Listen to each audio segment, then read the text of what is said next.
halal. Halimbawa, yung may negosyo ka, kailangan doon sa negosyo mo, sinisweldohan mo ng tama yung mga tao. Yun po ay halal.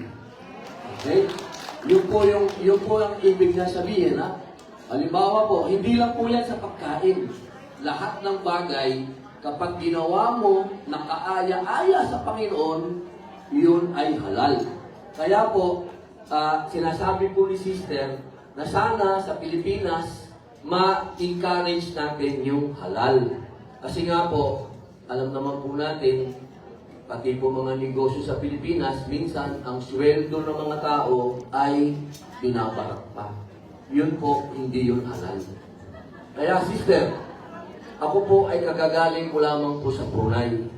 Pinag-aralan ko po, kasi alam na naman, magkapit-bahay ang dating magkasama ang Brunei at Malaysia, nagkaroon lang ng Malaysian Federation, nahiwalay ng Brunei, pati Singapore. Pero lahat po ng tao dito sa Malaysia, pare-pareho sila ng Singapore, ng Brunei, pare-pareho pong multicultural. Ito pong halal industry, katulad po ng sinabi kanina ni brother, ano ba yung pwede natin gawin? Isa po itong negosyo. $1 billion po ang halal industry sa buong mundo. Kaya po dapat talagang pasukin ito ng Pilipinas. At katunayan po, ilang beses na po natin itong hiniring sa Senado.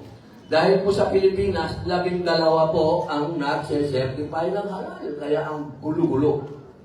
Kaya po gagawin natin ngayon, isa na lang. Kaya po ako nagpunta ng Brunei para tingnan po doon kung paano nilang ginawa na isa lang ang nagsisertify ng halal. Sister, pinapangako ko po sa inyo na hindi mapapako. Kaya po tayo umiikot sa iba't ibang Muslim country para makahingi po tayo ng mga idea kung paano natin ito maisasagawa sa bayan natin. Pero uumpisahan muna po natin sa farm.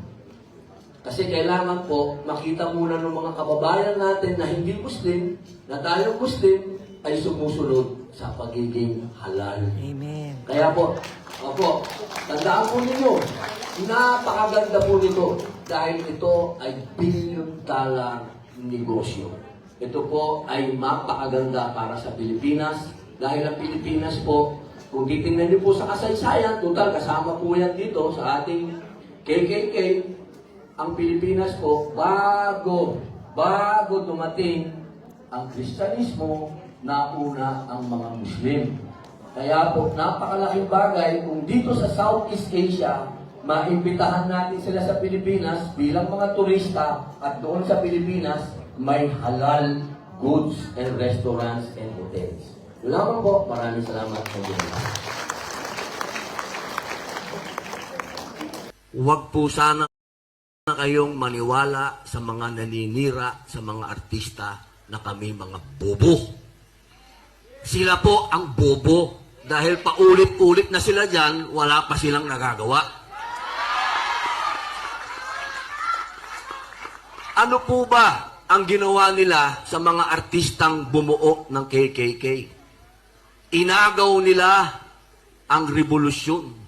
Kasi tapos na po ang rebellion eh. Tandaan po natin, magkaiba yung rebellion, magkaiba ang revolusyon. Ang rebellion, yung lumaban tayo.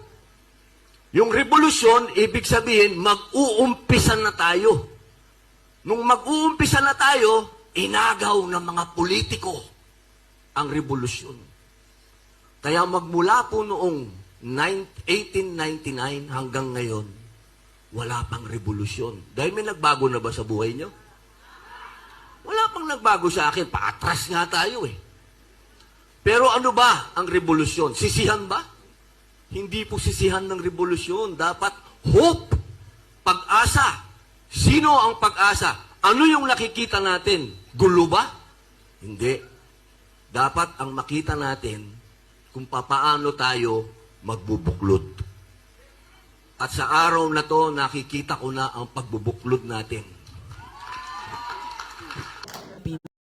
Inimbita ko si Senator Amy Marcos, kung saan man ako pumupunta, dinadala-dala ko siya.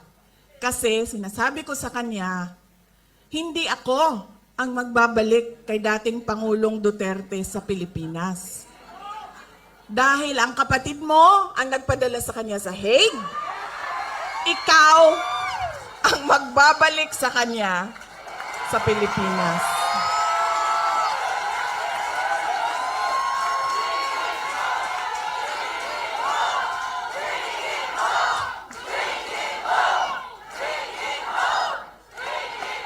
Di ba? Ako ba din nagatod sa iyaha dito? Dili man. Di ba? O, di iyahang igsuon man, di ikaw ang magbalik anak dito sa mua sa Davao. Oh. Kaya dala-dala ko yan siya lagi, kahit saan ako pumunta. Kasi alam nyo, bakit? Kahit saan din ako pumunta, lahat ng Pilipino nagsasabi, iuwi mo sa akin. Sinasabihan ako, kahit nung bata sa kampanya namin sa Manila, maliit na bata na pagbaba ko sa stage, mukha siyang mga 8-9 years old. Sabi niya sa akin, ibalik mo si Tatay Digong. Ha? Bakit ako? Ikaw! Diba? Kaya dala-dala ko yan siya. Kahit saan. Para siyang naka-hostage. Bibitawan ko lang yan siya kapag si dating Pangulong Duterte ay nabalik na sa Davao City.